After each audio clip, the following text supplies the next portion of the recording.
We went to outback Queensland to film a documentary with one of the best ultra endurance athletes in the world, and it was our biggest project we'd ever done.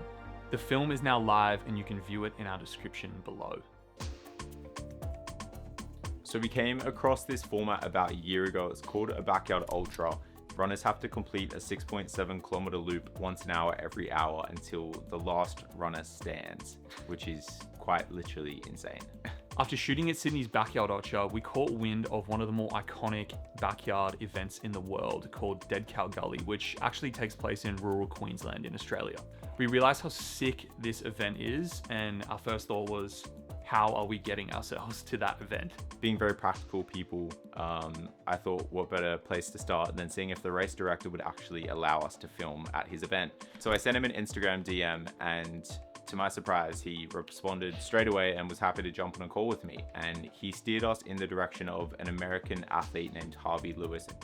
Tim introed us to Harvey and we jumped on a call with him as soon as we could, where he started outlining a crazy trip that he had coming up to Tanzania just before this Dead Cow Gully race. And it was kind of then we realized the potential of the story we could tell with a crazy individual like this.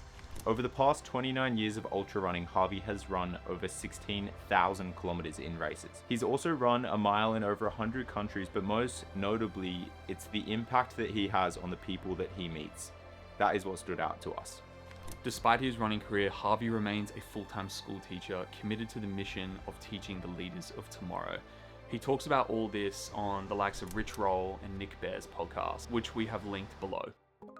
Collaboratively, we worked with 2XU, an Australian sportswear company and one of Harvey's longtime sponsors, to come up with a story that best suits this event. And having experienced them ourselves, we truly believe it's not about the hours you run, it's not about how many miles you clock up, but more so the mindset you attack them with. And that is what led us to having the tagline, mindset over miles. So we get to go on an incredible adventure, work with some awesome people, and use our skills to showcase a story that we truly believe in. We're in.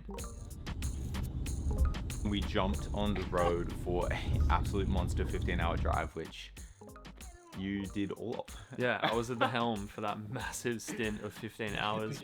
When we were leaving, Kyle refused to believe that he was getting sick. The last day and a bit, my throat started to get sore. Genuinely, I'm fine. Yeah. It was definitely not all good. Kyle, after that monster 15-hour drive, you just declined so hard. Yeah, but you're trying to ignore it because you know what's coming. Hey Josh, lovely to meet you. Welcome to Dead Cow Gully. Thanks for having us. Kyle, nice to meet you, Tim.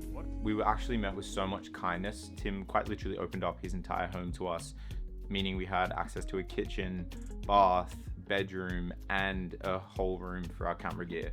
We could pretty much survive for a whole week. Tim gave us all the resources to do that, and there was such a stacked field there that we knew this thing was going to go long. Before this event, the world record was 116 hours non-stop, which is near enough 5 days, and we knew that they had every chance at getting the world record, so we were definitely in for a long one. Let's go see where Kyle is. I think he's still sleeping. Good morning, sunshine. Yeah, it is. Runny nose. Kyle was out of it, but we had to get up because Tim had to show us around the property. For context, he organizes that event basically by himself. There's over 250 runners, 300 people camping on his property, and he does all the work himself whilst running 2 other businesses. Tim gave us a quad bike that we could access pretty much about 70% of the course with. It is a complete 6.7 kilometer loop. To get to the midway point, it's quite literally a direct 3 kilometer line, so you had to take the quad bike out there. With that challenge in mind, we spent quite a bit of time practicing using the quad bike, getting 2 different parts of the course, and also filming on the quad bike, because that's something we've never done before. Once we were over most of the course and had practiced on certain parts with the gimbal and were happy with our ability to actually do it, it was time for some fun. As many of you don't know, Josh is a big adrenaline junkie, so giving that man a quad bike is probably not the best idea, but time will tell if he rolls it or not. We'll see.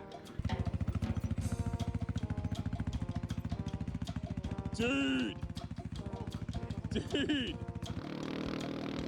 The day before Harvey arrived and the filming really got started, I knew that I wanted to connect with Tim, and as you were extremely sick in bed at this point, it had got even worse.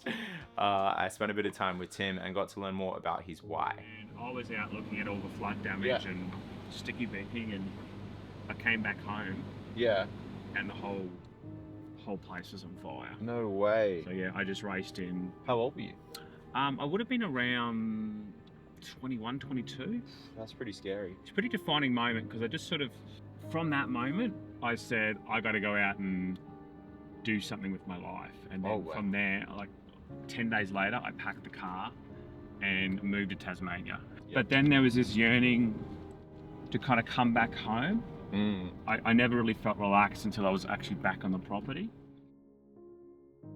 What was so interesting to me was how you imagine your house burning down. That's one of the worst things you could ever imagine. But seeing how it's played out over the past 10 years for him, it's actually something that he is quite grateful for now, because it led him to learn a lot more about himself, and through all these experiences he's had, it has led him to where he is now, and he wouldn't want to be anywhere else.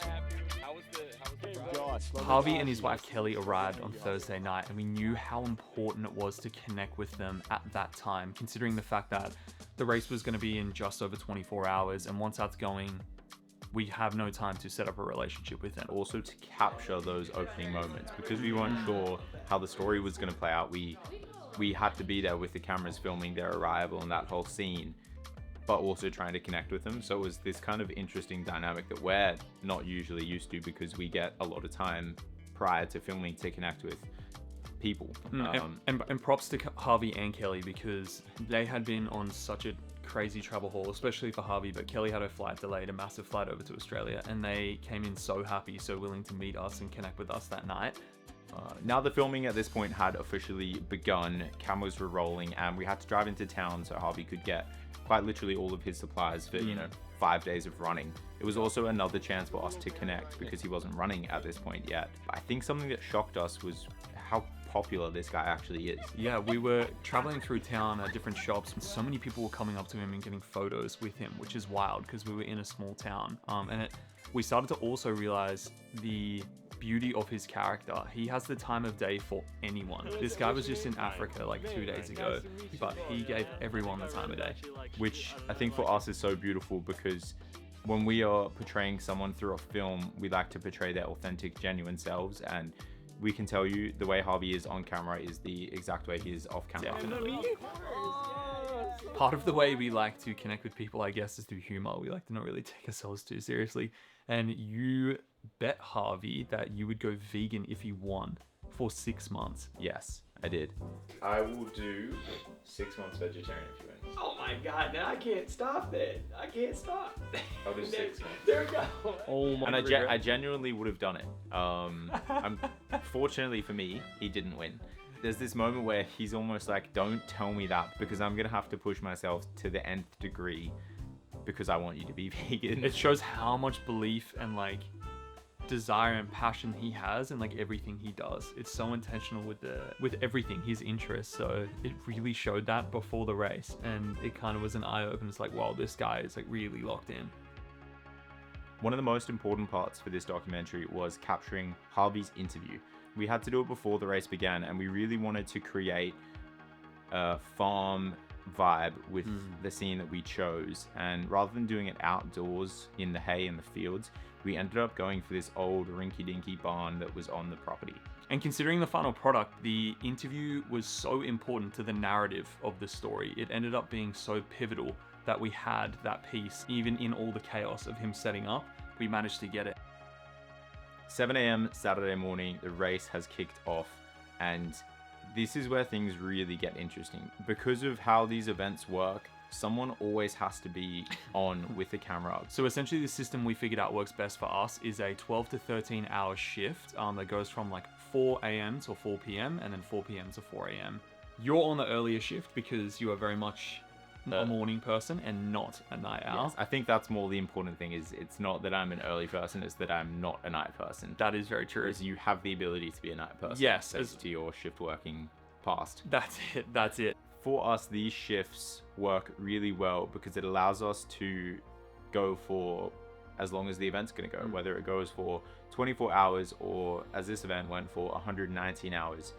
We know that we're going to be able to capture the entire thing. And considering this is a 24-hour race every day until it's done, I don't think there is one way that you can healthily capture this.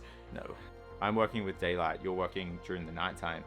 Our hourly kind of routine looked very different. I had, all the light in the world to go out and play with and shoot with. So for me, my hours would kind of get on the quad, head out on course, figure out whether I'm shooting gimbal or handheld or drone or whatever for that hour, and where I wanted to meet Harvey along the course, and then come back and capture him coming over the line and in the tent and going again. But for you, that I imagine that's a completely different experience. I think in the night, it was more about capturing his dialogue with people. In the night, you go to a certain place of isolation. That's that feeling. I was getting so many good bits of dialogue from Harvey in the night. Whether it was his interactions with all the other runners, his interaction with his wife, Kelly, in the tent. We would have these sort of end of shift changeovers, and I came to learn that there's a nighttime version of Harvey and a daytime version of Harvey. Yeah. Kyle would relay his experience, how Harvey did all these crazy things with people. And I'm like, man, he's not saying anything during the day. He's just kind of like putting his music in and running. So the way our shifts were designed was that, so at the end of my shift and the start of his, we would have an hour crossover and vice versa on the other end. And that was quite intentional for filming this series, the behind the scenes. But what it kind of ended up becoming was more of a point of connection and debriefing. I don't think either of us realized how much we actually needed that, because I don't know about you, but I sort of started to feel that I was kind of on this film project by myself because we were never seeing each other. Yeah, it's which makes sense, right? You're out there for 10 hours by yourself in the sun, and then you come back after 12 hours and you see me, you're like, oh, this guy's here too. And it's cool because we developed this concept of a seesaw that George coined, where when the person who was just about to start their shift would be on the up of the seesaw, and then it would tilt to the other side by the next swap over of the shift. So we'd mention the seesaw every time. But you would never realize the transition. It would just happen. That's it would right. just happen. You would come onto shift like, I'm at the top of the seesaw, and the next thing you know, you're at the bottom of the seesaw. Man, it was crazy. Shooting one of those events by yourself is an extremely difficult task, and I'm so grateful that we were able to have this dynamic where we could jump on the seesaw. Something we realized, and we definitely did not cover enough in the pre-production, Harvey has obviously a large following online, and the athletes in this event had a very good chance at breaking a world record. It wasn't until day 2 or 3 that we were like, man, we should really be posting as we're going, even though that isn't the reason we're here. So we developed this system where you would, at the end of your shift, just cook up these reels, 1 reel per day. 1 reel and a photo carousel per day. That's it. And we did that for a number of days and started to realize the traction we could get on these posts for Harvey. Yeah, and I think for us it was also quite a strategic play of, let's build awareness and hype for this film and the event. And as you can see now, that was a good idea. As the story's played out, whether you've watched it or not, there are these pivotal moments, these pivotal scenes. I had the moment where he's running into the wind, and how that actually happened was I saw him do it the previous lap, but I had a longer lens on. I wasn't filming for that, and it happened right in front of my eyes, and I'm like, I've just missed one of the coolest moments of this story. And they come again the next lap, and I'm ready for it, hoping they're gonna do it again. And sure enough, in Harvey fashion, he does it, and he does it better than he did. And what's cool about that, there's actually a BTS clip of you deciding in between the 2 laps to do that, because we were meant to film an interview with Kelly. Something sick happened, which I got like the aftermath of, but it might happen next lap as well. Yeah. So I want to be on for it. Yeah, okay. But we're meant to do an interview at 4. Yeah. But With this Kelly? would be worth shooting. Yeah, it was one of those moments where I just could not capture it. He loves it. From our past experience shooting at Sydney Backyard Ultra, we knew that preservation was the #1 thing we needed to focus on. As the event goes longer and longer, you become more fatigued, but the importance of the moments that are occurring are higher. So you experience this thing where you need to be the most focused when you have the least energy to be focused. In order to ensure that come crunch time, come capturing the finishing moments, we were going to be at our best, we had to build out all of these systems, and everything from what do you do when you clock off?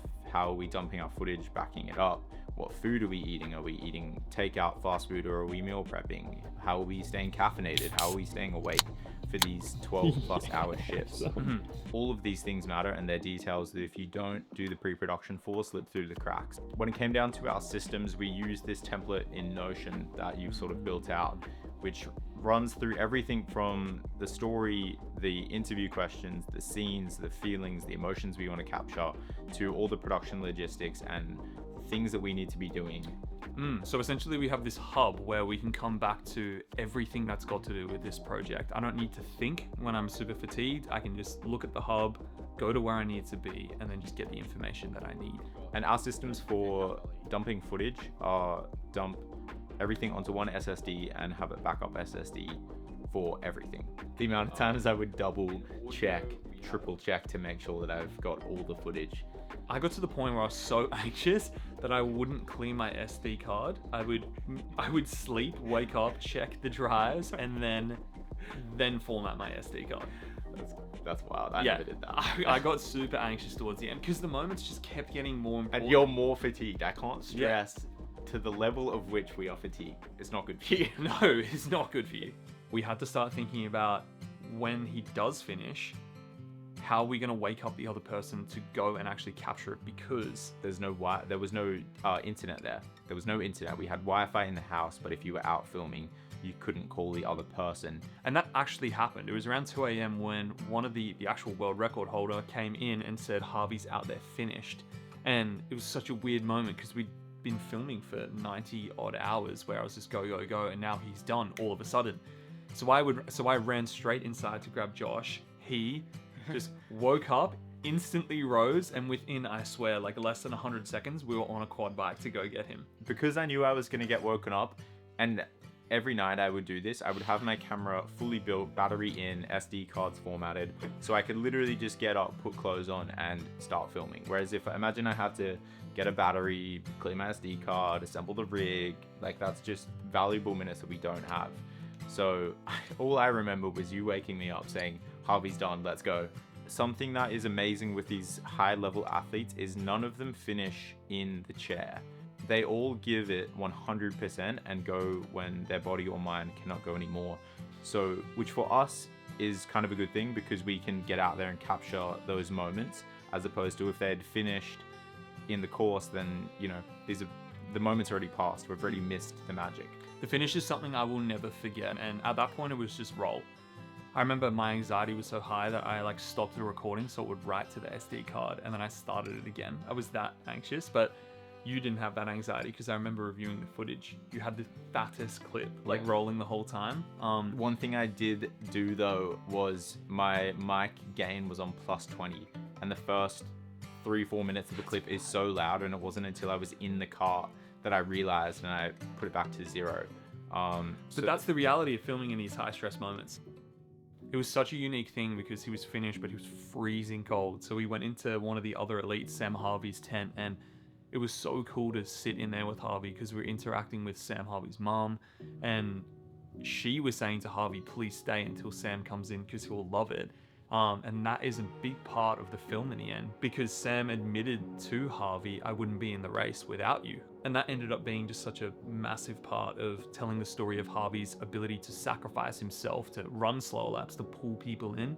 It was really, really awesome to actually capture that just by coincidence. I think we both kind of had this realization. It was just us three in the tent, and we were like, dude, we're eating jet planes with Harvey Lewis. What a moment, we're eating jet planes with Harvey Lewis. And this guy's just run 92 hours, 383 miles, 616 kilometers, and we're filming it. Like, it was kind of one of those like moments for me at least that was like, dude, we're doing this, we're doing the damn thing. When Sam eventually finished 30 odd hours later, in the home, he was telling me how he's never been in a race ever where he's had to rely on someone else to that extent that he relied on Harvey. He said it was the first time where he genuinely didn't know if he was going to be able to pull through. And it was just such an amazing moment to really see kind of the story almost bottled up into that single moment in time. Mindset over miles. It's not about how far you're on, but about the mindset you attack it with. And that was kind of Harvey's moment. It was Harvey's last chapter, his final act, if you will.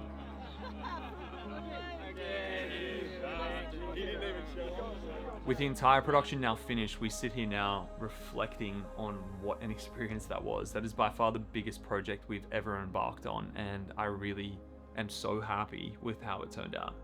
Something for us that we never take for granted is that this isn't just a job. This isn't just a film project. We are creating connections in our lives that will last forever. I know from now till the day I die that Harvey will be a true friend, and how blessed are we to be able to do this. It's such a confidence booster for us now to know that we are, I guess, those guys who can do that, because you always look to these bigger projects thinking like, I'll never be able to do it. But to have it in the bank just gives us so much confidence to go and approach athletes like Harvey, or approach brands and say like, we can tell an epic story that really brings out the best in your athletes. Something that I never want to forget is how recently I couldn't believe that we had landed this job. We have footage of when we confirmed that job, and now just a short while later, here we are, and the story's out with the world. What is so beautiful about the way this job came about is, at the root of all of it, it's connection. It wasn't how good did our show reel look. It wasn't who did we know in the business. It wasn't what email did we send.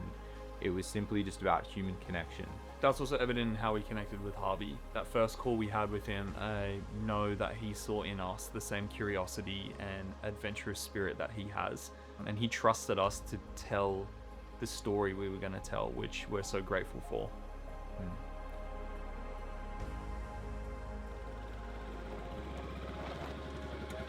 Alright, let's take Mr. Lewis to see his big mountains. The famous mountain.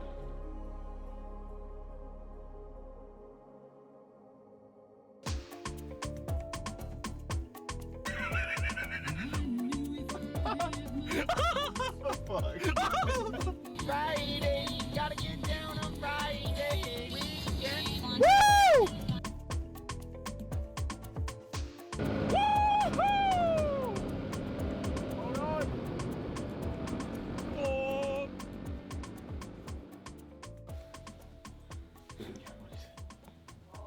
Thank you.